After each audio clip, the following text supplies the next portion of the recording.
welcome you to St. Louis. Please remain in your seats until the aircraft reaches the gate and the captain turns off the fasten seatbelt sign.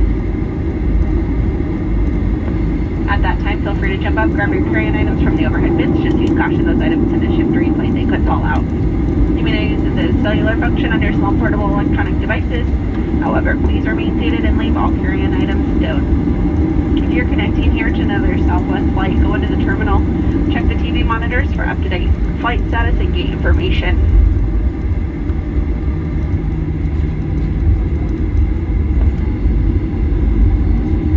This is the end of this flight number, so do us a favor before you leave the aircraft. Double check the area around your seat, the seat back pocket, and the overhead bins for any personal articles you may have brought on board.